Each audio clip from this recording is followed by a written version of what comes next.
ඊළඟට කතා කරන්න බලාපොරොත්තු වන පාඩම තමයි දහම් පාසල් 10 වෙනි ශ්‍රේණි අච්චු පොතේ තියෙන 10 වෙනි පාඩම.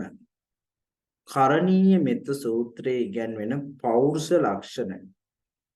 දැන් ඔයගොල්ලෝ දන්නවා මේ කරණීය මෙත්ත සූත්‍රය කියන එක බෞද්ධ වෙන අපි හැමෝටම අදාළ වෙන සූත්‍රයක් වගේම අපි මේ සූත්‍රය මීට කලින් ඉගෙනගෙනත් තියෙනවා වගේම සජ්ජායනත් කරලා තියෙනවා. ඔයගොල්ලන්ට මේ සූත්‍රය මතකත් ඇති. කරණීය කියලා කියන්නේ කළ යුතු නැත්නම් වැඩි යුතු ආකාරය. මෙත්ත කියලා කියන්නේ මෛත්‍රිය කියලා. ඒතකොට මෛත්‍රිය වැඩි යුතු ආකාරය පිළිබඳව තමයි කරණීය මෙත්ත සූත්‍රයේ තියෙන්නේ. දැන් මේ පාඩමේ අන්තර්ගතය ගත්තොත් මේ පාඩමේ අන්තර්ගතය තුළ සමස්ත කරණීය මෙත්ත සූත්‍රය ගැනම කතා කරන්නේ නැහැ. ඒ කරණීය මෙත්ත සූත්‍රයේ කියන ගුණධර්ම පිළිබඳව තමයි කතා කරන්නේ. එතකොට බලමු මේ කරණීය මෙත්ත සූත්‍රය කියන එක බුදුරජාණන් වහන්සේ දේශනා කරන්නට පසුබිම් වෙච්ච කතාව කොහොමද කියලා. දරුවනේ මේක ඉන්දියාවේ බුදුරජාණන් වහන්සේ වැඩ සිටපු යුගයේ වෙච්ච සිදුවීමක්. භික්ෂුන් වහන්සේලා 500 නමක් බුදුරජාණන් වහන්සේගෙන් කමඨහන් ලබාගෙන යනවා සුන්දර වනාන්තරයකට භාවනා කරන්න. ඉතින් මේ භික්ෂුන් වහන්සේලා 500 නමම වනාන්තරේ ගස් 500ක් එක ස්වාමින් වහන්සේ නමක් එක ගසක් ගානේ තෝරගෙන ඒ වෘක්ෂයන් යට වැඩ සිටමින් තමයි භාවනා කරන්නේ. ඉතින් මෙහෙම භාවනා කරනකොට මේ භික්ෂුන් වහන්සේලාට සීලවන්ත.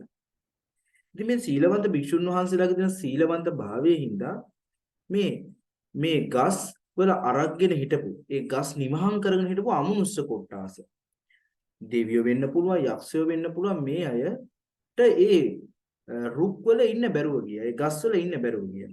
මෙයාට ගස් වලින් බිමට බහින්න උනා. දැන් මේ භික්ෂුන් වහන්සේලා වස්වැසලා තියෙන්නේ. වස්වසිනවා කියලා කියන්නේ මේ කාලේ සාමාන්‍යයෙන් ඇසළ මාසෙන් පස්සේ තමයි වස්වැසීම කරන්නේ. දැන් වස් සාමාන්‍යයෙන් ගත්තොත් වස් 3 මාසයක් වස්වසන. දැන් මේ දේව පිරිසට 3 මාසයක් මේ අමනුෂ්‍ය පිරිසට ඈත් වෙලා ඉන්න වෙනවා මේ භික්ෂුන් වහන්සේලා යනකම්. දැන් මේක මේ දෙවිවරුන්ට සමේ භූත කොට්ටාස වලට මේක ලොකු ගැටලුවක්. ඒ මොකද කළේ මේ එක් භික්ෂුන් වහන්සේලාව පීඩාවට පත් කරන්න ගත්තා. විවිධ දුගන් දේවල් හමවන්න ගත්තා. ඒ වගේම විවිධ භයංකාර රූප දර්ශනය කරන්න ගත්තා. විවිධ ශබ්ද ඇසෙන්න සැලැස්සුවා. මේ ආකාරයෙන් මේ භික්ෂුන් වහන්සේලාව බයටපත් කළා. ඉතින් හැබැයි මේ එක භික්ෂුන් වහන්සේ නමක් දකින්න දෙයක් තව භික්ෂුන් වහන්සේ නමකට කියන්නේ. එහෙනම් දින සති කිහිපයක් යද්දී මේ භික්ෂුන් වහන්සේලා පරණල් වගේ මේ භික්ෂුන් වහන්සේලා කෙට්ටු වෙන්න ගත්තා, සුදුමෙලි වෙන්න ගත්තා. ඊට පස්සේ මේ බලන භික්ෂුන් වහන්සේලා මේ විදිහට කෙට්ටු වෙලා සුදුමෙලි වෙලා ඉන්නේ.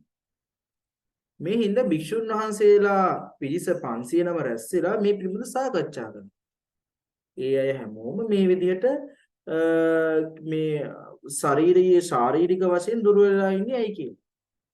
එතෙන්දී එක් භික්ෂුන් වහන්සේලා Tamanට වෙච්ච කරදර කියන්න ගත්තා. පෙලක්කට භයානක රූප පේන්න අරගෙන, පෙලක්කට භයානක ශබ්ද ඇහෙන්න අරගෙන, ගඳවල් එන්න අරගෙන. ඊට පස්සේ මේ භික්ෂු පිරිස මොකද කළේ අපි මේ ගැන භාග්‍යවත් බුදුරජාණන් වහන්සේට දැනුම් දෙන්නට ඕනි කියලා මේ අය භාග්‍යවත් බුදුරජාණන් වහන්සේ සොයාගෙන බුදුරජාණන් වහන්සේ වැඩ සිටින ආරාමයට වැඩම කළා. ඉතින් බුදුරජාණන් වහන්සේට මේ කාරණාව සැලක බුදුරජාණන් වහන්සේත් අහනවා ඇයි භික්ෂුනි ඔබලා මේන් පිට වෙනකොට ඔබලා ඊටාම හොඳට හිටියා නේද? ඒත් අද එනකොට ඔබලාට මොකද මේ වෙලා තියෙන්නේ? ඔබලා කෙට්ටු වෙලා ඒ වගේම සුදුමැලි වෙලා මොකද මේ? බය වෙලා වගේ. එතකොට මේ භික්ෂුන් වහන්සේට වෙච්ච මේ කරදර ටික කියන්න ගන්නවා. අමනුෂ්‍ය පීඩා ටික.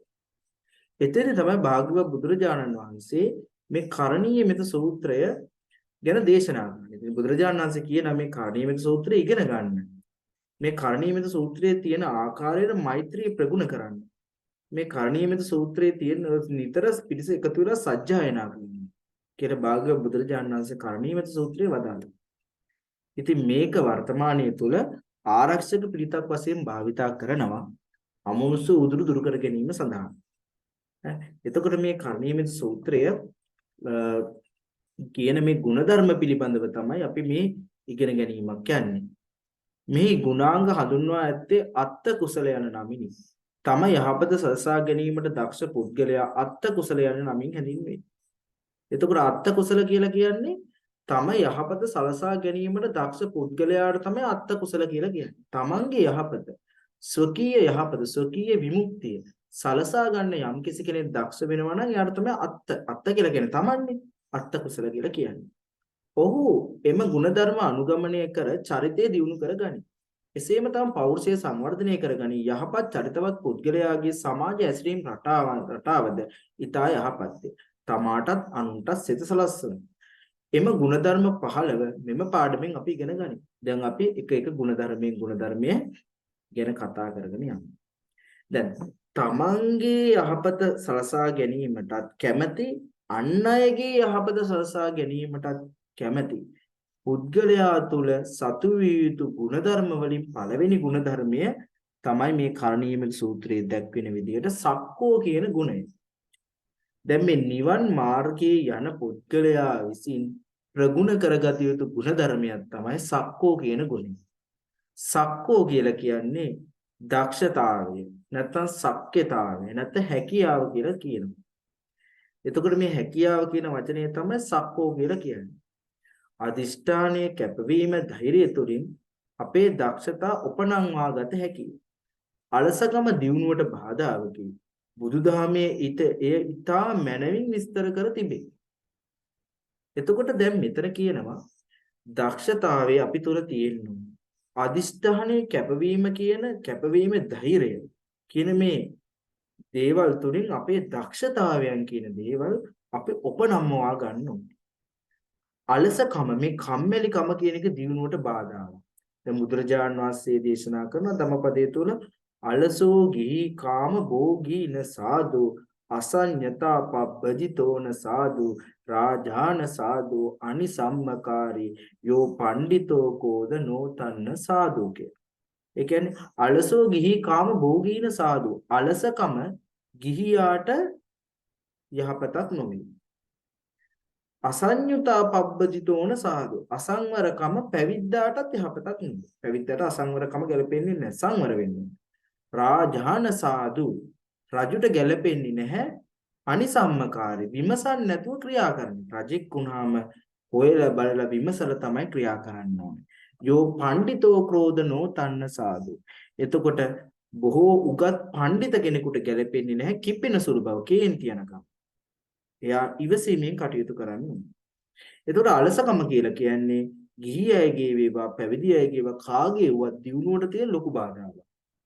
කම්මැලිකම කියන එක තමන්ගේ මෙලව දියුණුවටත් තියෙන ලොකුම බාධාවක්. තමන්ගේ නිවන් මාර්ගයටත් තියෙන ලොකුම බාධාවක් කම්මැලිකම කියන එක. බුදුදහමේ මැනවින් විස්තර කර තිබේ ශිෂ්‍ය ජීවිතය සාර්ථක කර ගැනීම මෙන්ම අධ්‍යාපන කටයුතු නිසිලස කළමනාකරණය කර ගැනීම සඳහාද සක්්‍යතා ගුණය ඉතා වැදගත් වේ. විෂය කරුණු ඉගෙනීමේ දැනුම වැඩි දියුණු කර ගැනීමට හැකි වේ. අපේ බාහිර කුසලතා සංවර්ධනය කර ගැනීමට ශිෂ්‍ය සමිති, ශ්‍රම දාන කටයුතු, බිත්ති පුවත්පත්, කැටපත් පවුරු වැනි විෂය බාහිර ක්‍රියාකාරකම් වලට ඉදිරිපත් වීමෙන් කතන ලේඛන කුසලතා සංවර්ධනය කරගත හැකියි. මට බැරිය, අප අදක්ෂය යනුවෙන් සිතා වැඩ නොකිරීමද ඉදිරිපත් වීමද අපේ හැකියාවන් යටපත් කරයි. එබැවින් මට පුළුවනි, අපිට පුළුවනි යන ධනාත්මක චින්තනය ඇති කරගත් විට සැඟව ඇති අපේ දක්ෂතා ඉස්මතු කරගත හැකියි. දැන් කියන්නේ අපේ කොයි විදිහටද අපි දක්ෂ වෙන්නේ? මේ නිවන් මාර්ගයේ යනවා නම් අපි සීල් රකින්න දක්ෂ වෙන්න ඕනේ. ගුණධර්ම වඩන්න දක්ෂ වෙන්න ඕනේ. භාවනා ප්‍රගුණ කරන දක්ෂ වෙන්න ඕනේ.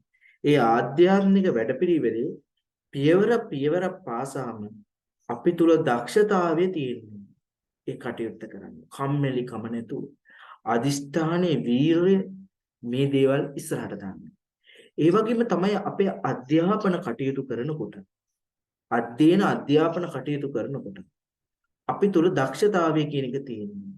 අපේ තුල තියෙන බාහිර ක්‍රියාකාරකම් වල අරමුණ වන්නේ බාහිර කුසලතාව වැඩි දියුණු කිරීම. ශිෂ්‍ය සමිතිය කියලා කියන්නේ බාහිර ක්‍රියාකාරකම්.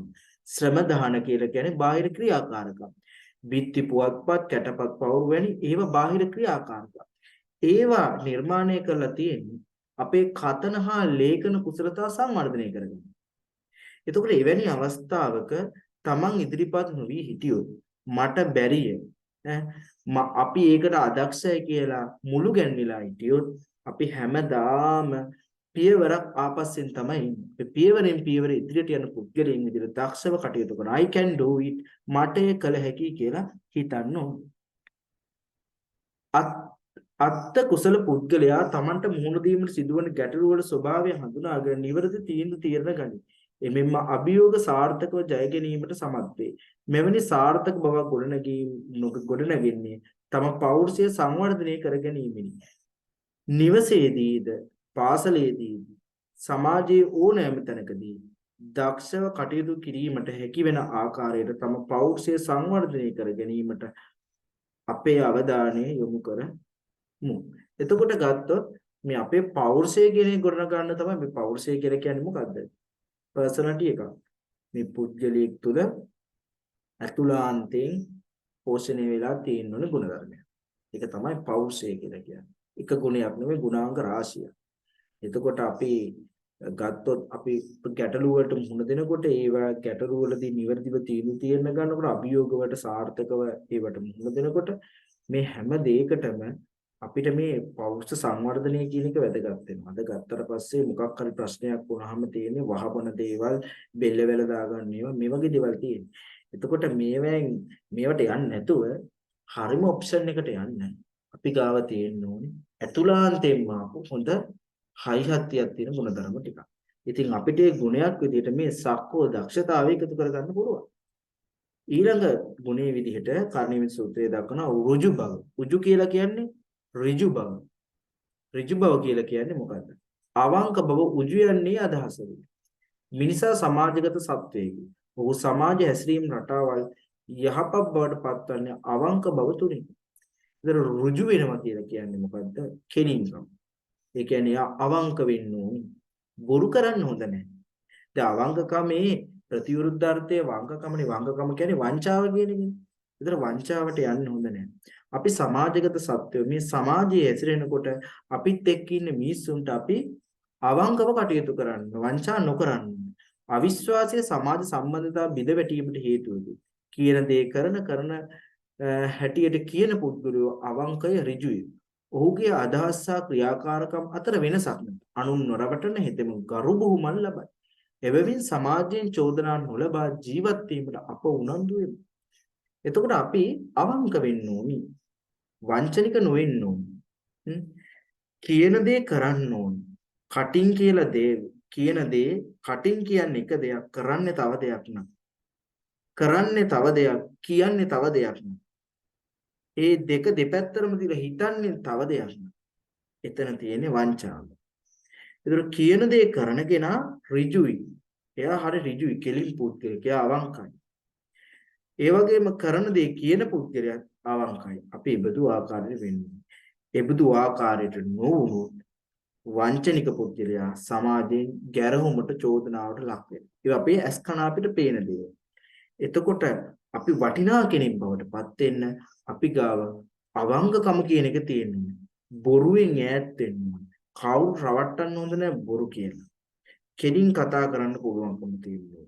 ඒක තමයි ඍජු බව කියලා කියන්නේ. මේ නිවන් මාර්ගයේ ගමන් කිරීම සඳහා ඍජු බව කියන එක අතිශයින්ම වැදගත් වෙනවා. අපේ මෙලව ජීවිතයටත් පරලොව ජීවිතයටත් දෙලවටම යහපත පිණිස මේ ඍජු බව කියන එක වැදගත් වෙනවා. ඊළඟ එක තමයි සුජු බව කියන එක.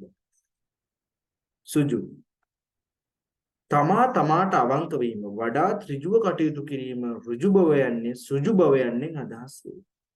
තමන්ට අවංකව කටයුතු කරන එක. අනිත් අයට වගේම තමන්ගේ හෘද සාක්ෂියට අනුව කටයුතු කරනවා කියලා කියන්නේ. ඉතින් තමන්ට අවංකව කටයුතු කිරීම. පුද්ගලයාට සුජු ගුණය ආත්ම ශක්තියයි. සිතේ ඇති අදහස් සංගවාගෙන වෙනත් දෙයක් කරන්නේ නම් කියන්නේ නම් ඔහු වංචාකාරයෙක්. අපේ හිතේ යම් අදහසක් තියෙනවා. ඒ අදහස සංගවාගෙන අපි තව කෙනෙක් රවට්ටන මොහාවෙන් වැඩ කළොත් එතන බිහිවන්නේ වංචාකාරයෙක්.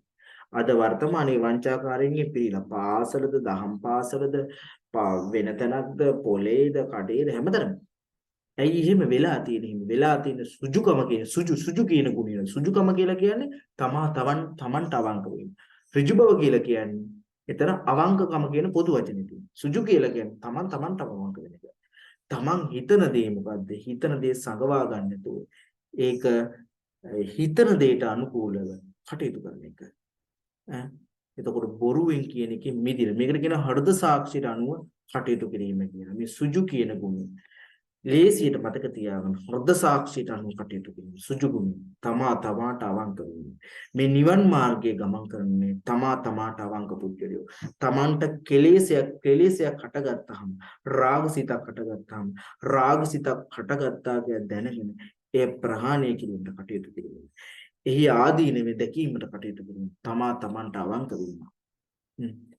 නැත්තම් තමන්ට කිසිම රාගසිත තියාගෙන තමන්ට රාග නැහැ කියලා සමාජයට පෙන්වන එක ඇවිල්ලා ඒක වංචාකාරයේ වංචනික ක්‍රියාව. තමන්ට අවංක වීම තුළ බාහිර ප්‍රදර්ශන කියන දේවල් නැහැ. මේ සුවච කියන ගුණය. සුවච ගුණය කියලා කියන්නේ කීකරු බව කියන්නේ. සුවචෝ කියන එකේ අදහස කීකරු කියන. මේක ගත්තොත් ගුරු දෙගුරුන්ට හුම්කන් දෙන ස්වභාවය කීකරුකම. යහපතට හැඩ ගැහෙන චරිතයක මේක කැපී පෙනෙන කමක් තමයි ගුණාංගයක් කීකරුකම. එතකොට අපිට වරදක් වුණාට පස්සේ සාමාන්‍ය මනුස්ස ස්වභාවයක් වැරදි වෙන එක. කාටින් වැරද්දක් වුණත් වැරද්දම තමයි. හැබැයි වැරදි වෙන එක මනුස්ස ස්වභාවයක්. එතකොට මේ වගේ වැරද්ද අඩුපාඩුවක් වුණාට පස්සේ ඒ වැරද්ද අඩුපාඩුව ගුරුරු වැඩිහිටියෝ දෙමාපියෝ පෙන්වලා දෙනවා. ඒක එයාගේ වගකීම. එතකොට මේ වැරද්ද ගුරුවරයෙක්කෝ දෙමව්පියෙක්කෝ වැඩිහිටියෙක්කෝ පෙන්වා දෙන කල ඒ අය කියන දේ අසාගෙන ඒ තමන්ගේ අඩුපාඩුව කලබල වෙන්නේ නැතුව කලබල නොවි පිළිගැනීම කියන එක තමයි මේ සුවච ගුණය කියලා කියන්නේ. කීකරුකම. තමන්ට වඩා වැඩිමහල් අයගේ වයසින් වැඩි අයගේ තමන්ට වඩා ගුණයෙන් වැඩි අයගේ යම් කිසි අවවාදයක් එය දෙති තමන්ට වඩා වයසින් වැඩි ගුණයෙන් වැඩි අය තමන්ට අවවාදයක් අනුශාසනාවක් උපදේශයක් දෙන්නේ තමන් ඒකට කලබල වෙන්නේ නැතුව නැමෙනවා නම් ඒ කියන දේ අහනවා නම් ඒ කියන පරිද්දෙන් ජීවත් වෙනවා නම් එයයි කීකරුකම කියලා කියන්නේ. පඬිතකම් කතා කරන්නේ නැතුව ඔළුව පාත් කරගෙන තමන්ගේ අඩුපාඩුව හදාගන්න තමන්ගේ මනස වෙහිසනවා නම් තමා වෙහිසෙනවා නම් එයයි කීකරුකම කියලා කියන්නේ. ඒකත් තමන් චරිතායනය කරගන්න ඕනි. ඊටාම උසස් ගුණ ධර්මයක් වෙනවා. ඊළඟට මේ මෘදු ගුණය කියලා කියන්නේ මේ මොලොක්කම රළු නැතිකම. ඒ කියන්නේ මොකද්ද? රළුකමක් කියලා කියන්නේ දැඩි හිතක් තියෙන. ඒ කෙනා කර්කසයි, නපුරුයි, දරුණුයි. තව කෙනෙක්ව පීඩාවට ලක් කරන්න බෑ. සත්වයින්ව පීඩාවට ලක් කරන්න බෑ. මෘදුකම කියලා කියන්නේ හරිම මෛත්‍රී සහගතයි, කාරුණිකයි, යටහත් පහත් ඒ වගේ ගුණාංග වලින් තමයි මෘදුකම කියන එක හැදිලා දෙන්නේ. මොලොක්කම කියන එක. එතකොට පාලකයෙක් මෘදු නොවුනොත් පාලකයා නිතරම ජනතාව පෙළනවා නම් වගේම තද බල නීති පනවනවා නම් පාලකයා තදින්ම වචනේ චරිතයක් නම් එහෙම වුණොත් රටවැසියෝ මොකද කරන්නේ? පාලකයා ප්‍රතික්ෂේප කළ යාට විරුද්ධව කැරලි ගසනවා. ඒවා ඕන තරම් අහන්න පුළුවන්. ඒතර මෘදු මොළොක් බව කියලා කියන්නේ ජීවිතය උපමත් කරගත යුතු ගුණ ධර්මයක් වෙනවා. රළු ගොරෝසු ගති පැවතුම් දුරු කොට තිදුරින්ම මෘදුව ක්‍රියා කිරීමෙන් සාර්ථක දිවිය ගොඩනගා ගැනීමට හැකියි. එම තැනත්තා සැමට ප්‍රියමනාපේ.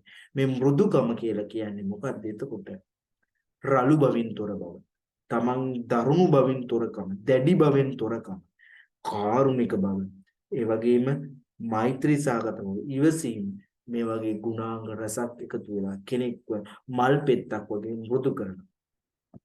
ඒකත් නිවන් මාර්ගයේ යන කෙනෙකුට ඊටාම වැදගත් වෙනවා. මෙලොව පරලොව දෙලවට ඊටාම වැදගත් වෙනවා. ඊළඟ මේ අනතිමානී ගුණය. අනතිමානී ගුණය කියන්නේ උඩඟු නොවීම කියන එක. එතකොට අතිමානෙන් තොරවීමයි. මානය කියලා කියන්නේ මයින්ව කියන එක. අනුන් හා සසදා බලමින් තමන් මනින. කොහොමද මනින්න පුළුවන් ආකාරය? මාන තියෙනවනේ. මොනවද මාන? ගත්තොත් තියෙන සෙය්‍ය මාන, සදිස මාන, අතිමාන. අතිමාන කියලා කියන්නේ මොකද්ද? අතිමානයක් කියලා කියන්නේ තමන් අනිත් අයත් එක්ක සංසන්දනය කරලා බලලා මනින්න. මැනලි වල තමන් උසස් කියලා තමාටම තක්සේරුවක් දෙනවා. ඒකට කියනවා අතිමානය කියලා. එතකොට තව මානයක් තමයි සෙය්‍යමාන. සෙය්‍යමාන කියලා කියන්නේ තමන් අනිත් අයත් එක්ක සංසන්දනය කරලා බල තමාව මනිනවා. මැනලා මම ඒ අයත් එක්ක සමානයිනි කියලා බලලා තක්සේරුවක් තමාටම දී ගන්න. ඒකට කියනවා සෙය්‍යමාන සමානයි කියලා. ඊළඟට හීනමාන කියලා එකක් තියෙනවා. හීනමානයේදී වෙන්නේ මොකද්ද? තමන් අන් අයත් එක්ක සසදා බලනවා, සසදා බල තමන්ව මනිනවා. මැනලා ඉවරලා අනේ මම ඒ අයට වඩා පල්ලෙහින් ඉන්නේ පහත්නි කියලා හිතනවා. ඒක හීනමානයි කියලා කියනවා. එතකොට අනතිමානී කියලා කියන්නේ මාන තුනින්ම තොර වෙන්නේ. විශේෂයෙන්ම අතිමානී කියන එකට නොයා යුතුයි. උඩඟු නොවිය යුතුයි. නිහතමානී විය යුතුයි. මෝරණ වී කරල පැහෙන්න පොළවට බර වෙනවා වගේම අපි නිහතමානී වෙන්න ඕනේ. මහා සුළං වලට දැවැන්ත ගස් කඩන් වැටෙනවා. හෙල්ල කියන්නේ නැවෙන්නේ නැති කොස් ගස්, දෙල් ගස් වගේ ගත්තු ලේසියකට නැවෙන්නේ නැහැ. නැදුන් තේක නැවෙන්නේ ඍජු ගතිය වැඩි. මහා හුලඟක් ආවොත් ඒ ශක්තිමත් කමින් ඒ ගස් පෙරලන්නේ. හැබැයි උණ පඳුරට මුකුත් වෙන්නේ නැහැ. ඒ ඕනම හුලඟකට උණ පඳුර රොත්තු දෙන්න. හැයි උණ පඳුර මොන හුලඟක් ආවොත් නැවෙන්නේ පොළවට හරි කමන්න නැවිලා බේරෙනවා. අන්නේ උණ පඳුර වගේ අපි නැවෙන්න ඕනේ. ඒක තමයි නියතමානී ගුණය ප්‍රගුණ කරගන්න තියෙන උදාහරණ. ඊළඟට මේ සන්තුස්සකෝ. සන්තුස්සකෝ කියලා කියන්නේ මොකද්ද? ලද දෙයින් සතුටු වීම. ලද දෙයින් සතුටු වෙන ආකාරය.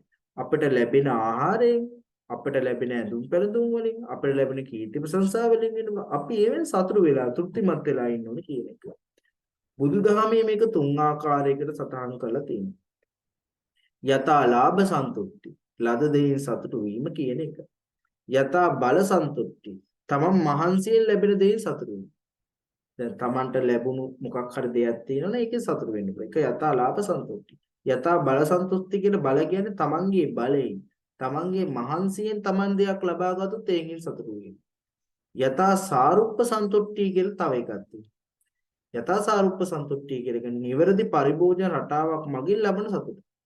ඒ කියන්නේ නිවැරදි පරිභෝජන රටාවකින් ලබන සතුට. සාහසික අසීමිත තණ්හාවෙන් ධනෙ උපයන්නාටද අසීමිතව පරිහරණය කරන්නාට කිසිදු දා සතුටක් සැනසීමක් නොලැබිය හැකියි.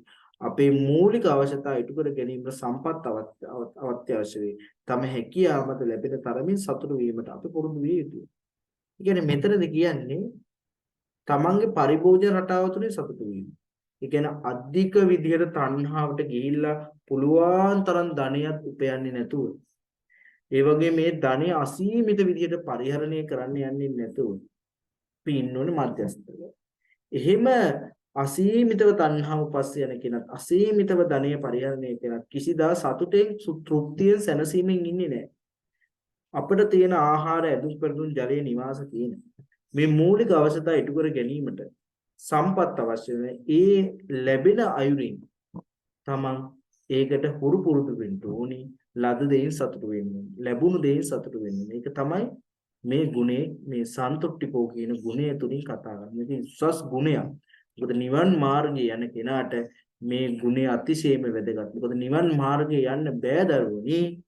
පුළුවන් තරම් බඩු මුට්ටු ගොඩ ගන්න. පුළුවන් තරම් යාන වාහන තියාගෙන, පුළුවන් තරම් ඉඩකඩම් තියාගෙන යන්න පුළුවන් කෙනෙකුට යන්න බෑ. එතකොට අපි ලද දෙයින් සතුටු වෙන්න පුළුවන් කෙනෙක් තමයි මේ මාර්ග ප්‍රතිපදාවේ ගමන් කරන්නේ. මේ සුබරෝ කියන ගුණය. ඒතර සන්තුට්ඨික ගුණ කියන ගුණයත් එක්කම එන ගුණයක් තමයි මේ සුබර කියන ගුණය. සුබරෝ කියලා කියන්නේ පහසුවෙන් පෝෂණය කළ හැකි බව.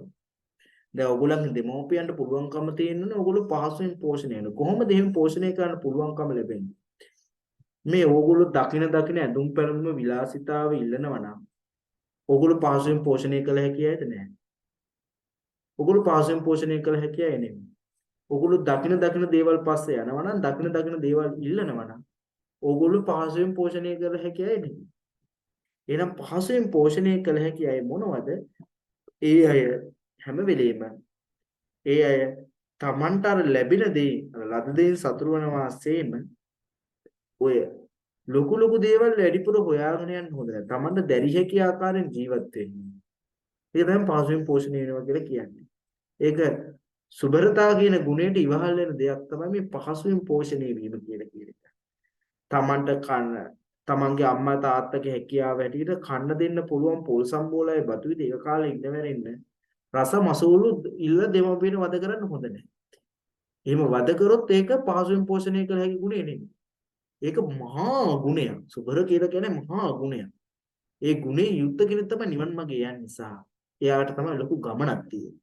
ඒකෝර මේ බගතු ගුණයක් තියෙන කෙනෙක් අනිවාර්යයෙන්ම තමන්ට ලැබෙන්නේ පොල් සම්බෝලයි බතුද ලුණුයි බතුද ඒක කාලා සතුටෙන් ඉන්න බලන්න ඕනේ. ලැබෙන ඇඳුම් පැළඳුමේ ඒ විදිහට ඉන්න බලන්න ඕනේ. ඒක තමයි පහසුවෙන් පෝෂණය කළ හැකි බව කියලා කියන්නේ.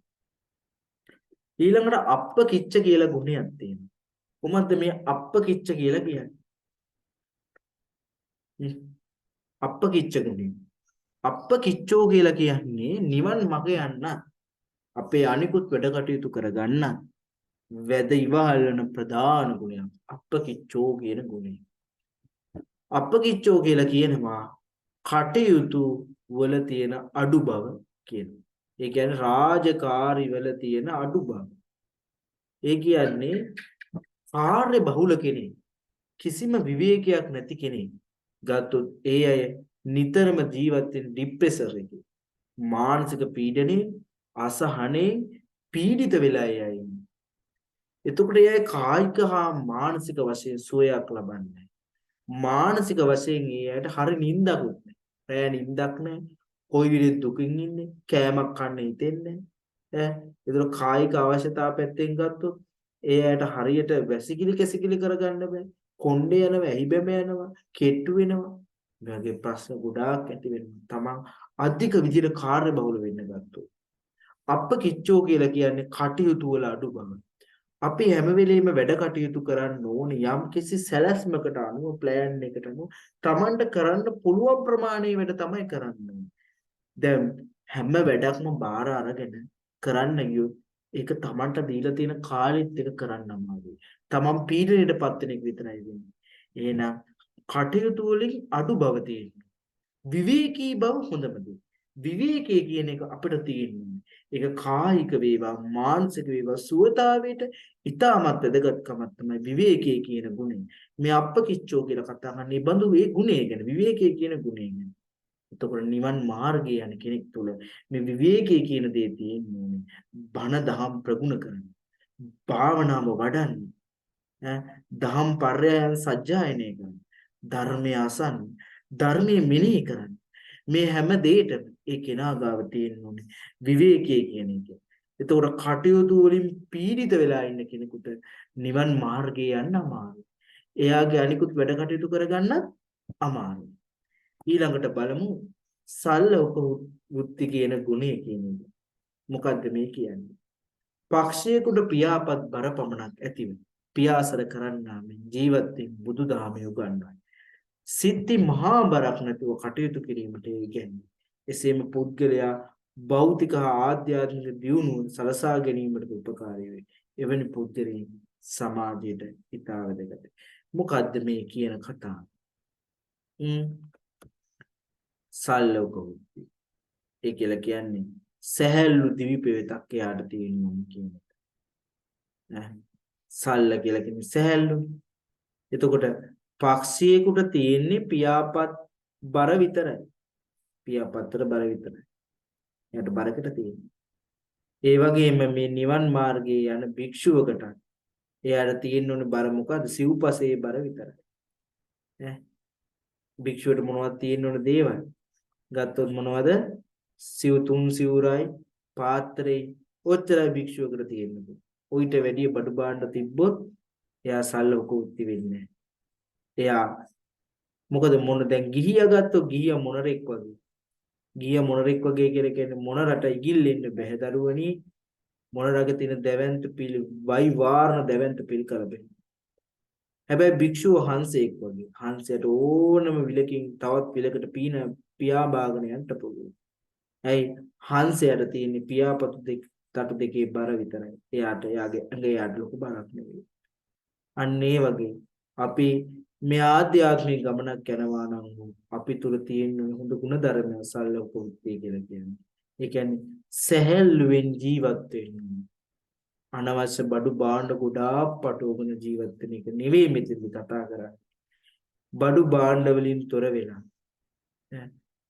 ඒවා අඩු කරගෙන සැහැල්ලුවෙන් ජීවත් වෙන්න කටයුතු. මේ අපි සතුටින් ඉන්න පුළුවන් කාරණානේ.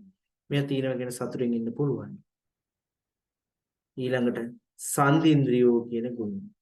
සන්තින්ද්‍රියෝ කියන ගුණයත් නිවන් මාර්ගයේ යන කෙනෙකුට ඉතාම වැදගත් ගුණධර්මයක් වෙනවා.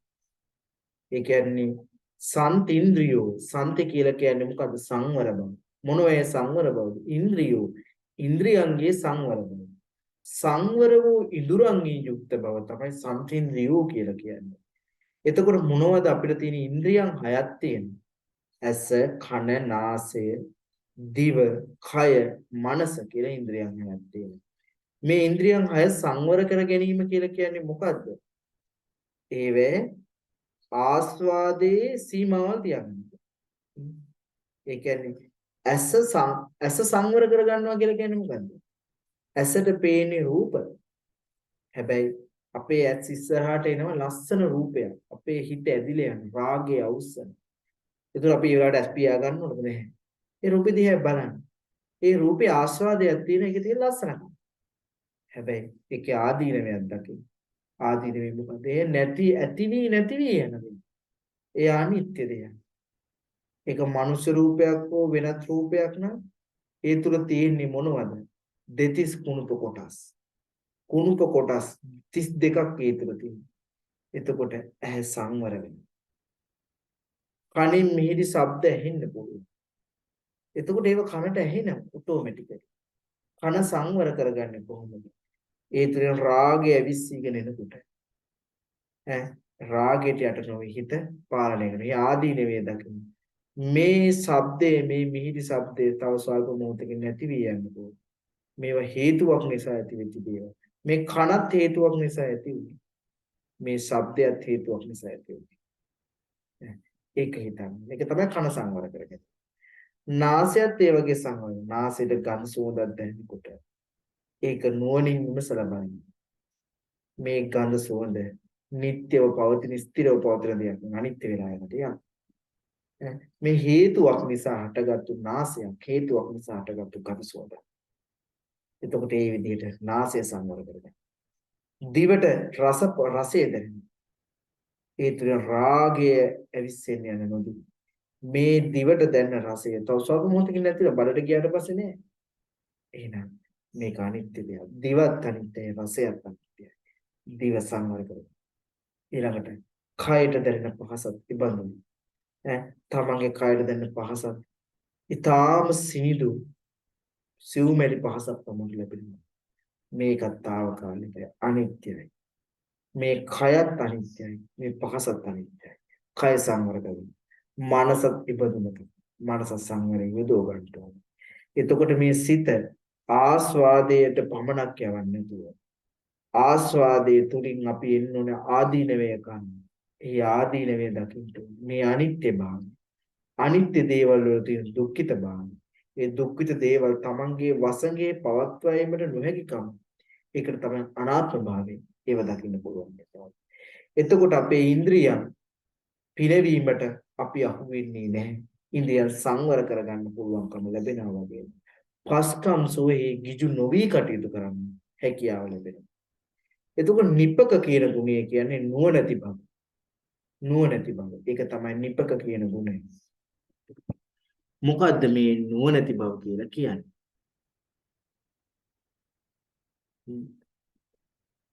නුවණැති බව කියලා කියන්නේ දැන් නුවණ අඩු පුද්ගලයෝ විවිධ පව් පුරවගනි. වැරදි වැඩවල කරයි. දුරදිග නොබලයි. හරි වැරදි නොසලකයි. තමාට සමාජයට පීඩාදායක ඉබදු ඇසිරීමෙන් තොරව නිවැරදි සිතුම් පැතුම් ඇසිරීම ඇතිව දුරදිග බලා හරි වැරදි සලකා කටයුතු කරන නුවණැත්තන්ගේ ලක්ෂණ. නිපක කියලා කියන්නේ නුවණැති බව. අපි ඥානවන්ත වෙන්නේ. ඇත්ත ඇතිසැටියෙන් තේරුම් ගැනීම තමයි ඥානෙ නැනවත් බව කියලා කියන්නේ. යථාර්ථයේ තේරුම් ගන්න කටයුතු කරන්න. අනිත්‍ය දුක්ඛ අනාත්ම කියන ත්‍රිලක්ෂණයම තමයි මේ සියලු දකින දේවල්, ඇහෙන දේවල්, විඳින දේවල්. මේ හැම තැනම තියෙන ත්‍රිලක්ෂණය විතරයි. ඒවා සංකත ධර්මයන්. හේතුන් නිසා හටගන්නා සියලුම දේවල් වල ඉපදීමක් පේනවා, උපාදය පේනවා, තීති පැවැත්ම පේනවා, භංග විනාශය පේනවා. ඔය ටික විතරයි තියෙන්නේ. එතකොට මේවා දකින්න එක නුවණැතිකම. දුරදිග බලා ක්‍රියා කරන එක නුවණැතිකම. සිතට කෙලෙස් එනකොට කෙලෙස් පාලනය කරන්න මේ මනසම යොදවන එක ඒක නුවණැති බව. පව්කමක් කරන්න යනකොට ඒ පව්කම නොකර ඉන්න එක ඒ පවට බර වෙච්ච හිත කුසලයට හරවන එක එය නුවණැති බව. ඒක නිපක බව. තව ගත්තොත් මොනවද? නිපක බව කියලා කියන්නේ. තමා උපමා කරගෙන හැම සතුන් දකින්නේ. ඒ කියන්නේ යම් කිසි කෙනෙක් Tamanට බැන්නොත් Tamanගේ හිතට දෙනවා සේම Taman තව කෙනෙකුට බැන්නොත් ඒ ඇගේ හිතට දෙනවා. යමෙක් Tamanට ගැහුවොත් Tamanට රිදෙනවා සේම Tamanත් යම් කිසි කෙනෙකුට ගැහුවොත් ඒ ඇයට රිදෙනවා. යමෙක් Tamanව මැරුවොත් Tamanව මරණයටපත් වෙලා දුක් විඳිනවා සේම Tamanත් තව කෙනෙකුට මැරුවොත් එයාට යාගේ ජීවිතය හිමි වෙනවා. ඒ වගේ තමා උපමා කරගෙන මේ ලෝකේ ජීවත් වෙන සියලුම මිනිස්සුන්ට ඇතුළුව සියලුම සත්වෝ දකින්න එකත් මොකද්ද? ඒක නුවණැතිකම. ඥානෙ නුවණ. ඒතකොට අපි තුල තියෙන නුවණ කියන්නේ. ඒ නුවණ කියන එක තියෙනවා නම් මේ මිනිස්සු හරි සුන්දරයි. එතකොට මේ සුන්දර වූ නිර්වාණ ප්‍රතිපදාවේ යන්න නම් නිපකෝ ගුණය කියන එක අතිශයින්ම වැදගත් වෙනවා. ඊළඟ ගුණය තමයි මේ අප්පගබ්බෝ කියන ගුණය. මොකද්ද අප්පගබ්බෝ කියලා කියන්නේ? රළු බව ගොරෝසුකම නැතිකම. ඒ රළු ගොරෝසු ගති පැවතුම් වලින් තොරවීම තමයි මෙතෙන්දි කියන්නේ අප්පගබ්බෝ කියන ගුණය කියලා කියන්නේ. අපි කතා කරනකොට, අපි වැඩ කරනකොට, අපේ ඉරියව් පැවතුම් පවත්වාගෙන යනකොට අන් අයට බාධාවක් නොවන ආකාරයෙන් ඒ පවත්වාගෙන යන්නේ නම් මේ රළු බවෙන් තොරකම. ඒකට රළු බවෙන් තොර වෙන්නේ. අපි වැඩිහිටියෝ දෙන්නේ කතා කර කර ඉන්නකොට ඒ අතරින් යෑම නොකළ යුතුයි. එයාට ගරු කරන්න. තව කෙනෙක් කතා බස් කරනකොට ඒව හැංගිලා අහන් ඉන්න එක නොකළ යුතුයි. ඒවා නොකළ යුතු දේවල්. සභාවකදී කකුලක් පිට කකුලක් දමාගෙන ගරුසරුවක් නැතිව මාන්නෙන් ඉන්නවා කියන එක එයා නොකළ යුතු දෙයක්. එතකොට මේවා ගොරෝසු ගති පැවතුම්. ගොරෝසු ගති පැවතුම් වලින් තොරව ඉතා මෘදුමලක් ගති පැවතුම් වලින් යුක්ත වෙන්න. අපේ ඉරියව් පැවතුම් මෙය පවත්වාගෙන යනකොට තව කිසිම කෙනෙකුට බාධාවක් නොවන ආකාරයට එයාගේ නිදහසට අවහිරයක් නොවන ආකාරයට අපි ඒව කරන්නේ. කතා කරනකොට තව කෙනෙකුගේ හිත නොරිදෙන ආකාරයට කතා කරා. වැඩ කරනකොට තව කෙනෙකුගේ වැඩකට බාධාවක් නොවන ආකාරයට වැඩ කරනවා. ඉරියව් පවත්වනකොට තව කෙනෙකුට හානියක් නොවන ආකාරයට ඉරියව් අපි පුටුවක් ඇදලා ඉඳ ගන්නකොට උනා ඒ පුටුව ඇදලා ඉඳ ගැනීම හින්දා ඒ බිම හීරනව දෙක බලන්න. තව කෙනෙකුට ඒක බාධාවක් වුණා දෙක බලන්න. තව කෙනෙකුට ඒ ශබ්දයක් අධිකව පැවතුණා දෙක බලන්න. ඒ හැමදේම බලලා අපි පුටුව අදින එක නම් කරන්නේ. අතපය හොලෝන එක ඊටම තව කෙනෙකුට වැදෙන්නේ නැති වෙන්න කරන්නේ. එතකොට එහෙම කළොත් අලු ගොරෝසු ගති නැහැ. අප්පගබ්බෝ කියලා කියන නිවන් මාර්ගය යන කෙනෙකුට. ඒ බඳු ගුණධර්ම තිබීම අතිශයින්ම වැදගත් නිවන් මාර්ගය යන. එයා රළු ගොරෝසු ගති ගුණ වලින් තොර වෙලා ඊටාම මෘදු මුලු ගති ගුණ වලින් යුක්ත වෙන්න ඕන. කුලේසු අනනුගිද්දෝ කියලා කියන්නේ මොකද්ද? මේ කුලයන් කෙරෙහි ඇලුම් නොකිරීම. කුල කියලා කියන්නේ පවුල කියන එක. මොකද්ද මෙතෙන්ද කියන්නේ? මේක භික්ෂුන් වහන්සේලාට අදාළ දෙයක්. භික්ෂුන් වහන්සේලා ජීවත් වෙන්නේ දායකයෝ. මේ ගිහි ජනතාව දෙන ආහාර පාන, සිවුර, බෙහෙත්, ආවාස මේ දේවල් එන සිව්පසෙන් කෙටියෙන් කියු. චීවර පිටපාත, සේනාසන, ගිලම්පස කියන මේ සිව්පසෙන්. එතකොට භික්ෂුව මොකද කරන්නේ? භික්ෂුව Tamanට මේ සිව්පසේ දෙන පිරිස ඉන්නවා වගේම මේ සිව්පසේ නොදෙන පිරිස් කියන මේ දෙපිරිසක්ම ඉන්නේ. භික්ෂුව කටයුතු කරන්න ඕනි සිව්පසේ දෙන පිරිසට එක විදියකට සලකලා සිව්පසේ නොදෙන විදියකට තවත් විදියකට සලකලා හරියන්නේ නැහැ. ඒ දෙගොල්ලන්ටම එකම විදියට සලකන්න ඕනි. සිව්පසේ දෙන පවුල් වලට සහ සිව්පසේ නොදෙන පවුල් ඒ පවුල් දෙපිරිසටම එක හා සමානව සලකන්න. තමන්ගේ දායක පිරිසට එකම විදියකිනුත් දායක නොවන පිරිසට තවත් විදියකුත් සැලකුවොත් ඒක කුලයන්ට ඇලුණු ගතිය වෙනවා. කුලයන්ට ඇලෙනවා. පවුල් වලට ඇලිලා ගිහින්. ඒ හින්දා දායක පිරිස වේවා දායක නොවන පිරිස වේවා. ඒ භික්ෂුව කියන කෙනාගේ තමන්ගෙන් බලාපොරොත්තු වෙන යම් කිසි දෙයක් තියෙනවා නම් ඒ දේ තමන්ට කරන්න පුළුවන් උපරිම ආකාරයෙන් කරන්නට ඕන. ඒක තමයි කුලෙහි නොඇලීම කියලා කියන්නේ. කුලයන්ට ඇලෙන්න ඕනේ. කුලයන්ට ඇලුනොත් මේ නිවන් මාර්ගය යන හරීම මධ්‍යස්ත වෙන්න ඕනේ. හරීම පරිස්සම් සාගත වෙන්න. හරීම අපක්ෂපාතී වෙන්න. අපිට උනත් ගිහි පුද්ගලයෝ විදියට හිතවත් අය මේ අය අහිතවත් අය මේ අය කියලා කොටස් දෙකකට බෙදාගෙන කටයුතු කරන්න හොඳ නැහැ. අපි රජයේ රැකියාවක් කරනවා වෙන්න පුළුවන්.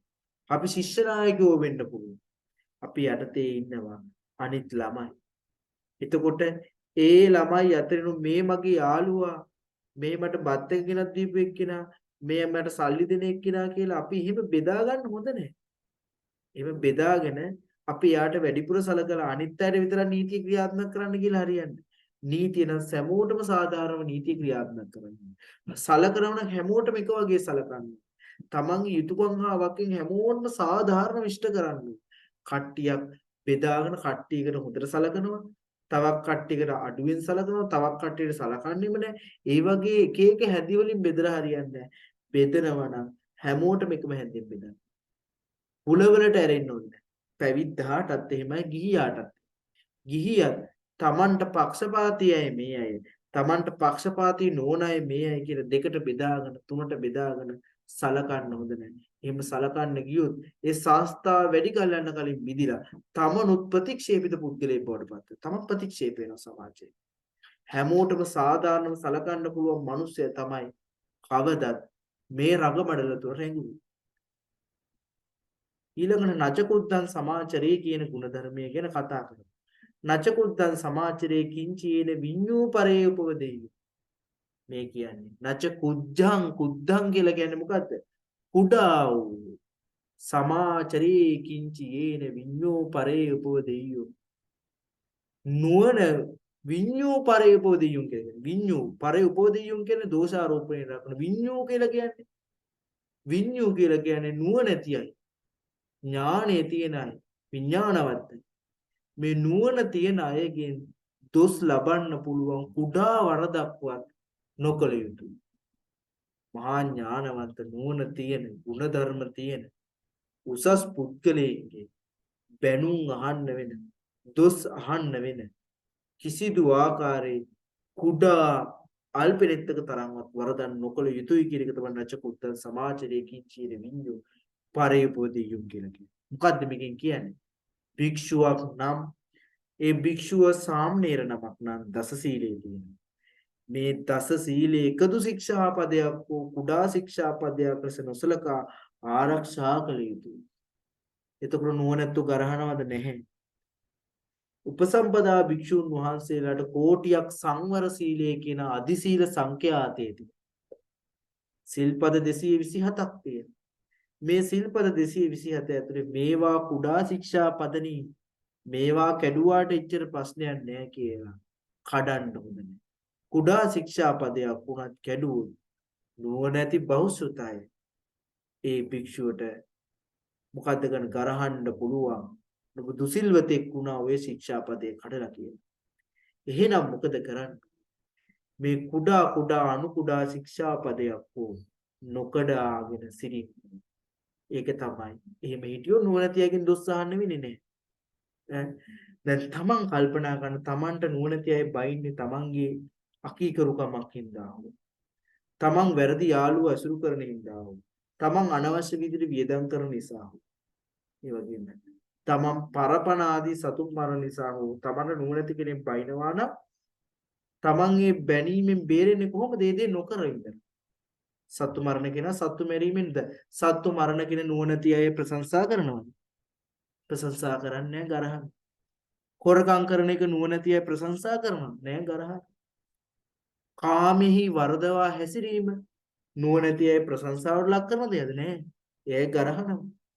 බොරු කියන එක නුවණැති අය ප්‍රශංසාවට ලක් කරන එකද? නෑ. ඒ ගරහනවා. මත්පැන් මත්ද්‍රව්‍ය වර්ග පාවිච්චි කරන එක නුවණැති අය අගය කර සලකනවද? නැහැ. ඒ අය ගරහනවා. එහෙනම් පංචශීල ප්‍රතිපදාව කඩන එක නුවණැති අය ගරහනවා. එහෙනම් නුවණැති අයගේ ගැරහුම්ට පාත්‍ර නොවෙන්න නම් නුවණැති අයගේ දෝෂ දර්ශනය ලක් නොවී සිටින්න නම් පංචශීල් පද පහ ඇතුලේ තියෙන කුඩාවට කරන දෙයක් හෝ නොකඩා සිටින්න අප වග බලාගත යුතුයි. එතකොට බැනුම් අහන්න වෙන්න ඕනේ නැහැ. දෝෂ දර්ශනය ලක් වෙන්න ඕනේ නැහැ නුවණැති මිනිසුන්ගේ. ඉතින් ඔබ සියලු දෙනාට තෙරුවන් සරණ ප්‍රාර්ථනා කරනවා. අභ්‍යාස වගේක් තියෙනවා. මේ අභ්‍යාස කරන්න. පාස සඳහා වාක්‍යවල හිස්තැන් පුරවන්න කියලා තියෙන්නේ. පාසුවෙන් පෝෂණය කළ හැකි බව හිස්තැනක් නමින් ඇදින්නේ. රළු ගති වලින් තොර බව හිස්තැනක් නමින් ඇදින්නේ. ලද දෙයින් සතුටු වීම හිස්තැනක් තියා නමින් ඇදින්නේ. යථා සාරුප්ප සන්තුට්ඨිය යනු හිස්තැන සතුටු වීමය. තැනට සුදුසු නුවණින් කටයුතු කරන්න හිස්තැන නම් වේ. එහෙම තියෙනවා හිස්තැන් ටික පුරවන්න. මේ විභාගෙට එන ප්‍රශ්න විභාගෙට මම මේක එකක් හරි දෙකක් හරි අනිවාර්යයෙන්ම දානවා කෙටි ප්‍රශ්න විදියට. පෞරුෂය දියුණු කර ගැනීමට ඔබට ක්‍රියාත්මක කළ හැකි බාහිර ක්‍රියාකාරකම් 10ක් ලයිස්තුගත කරන්න. මේ ප්‍රශ්න දෙක දරුවනි කරන්න.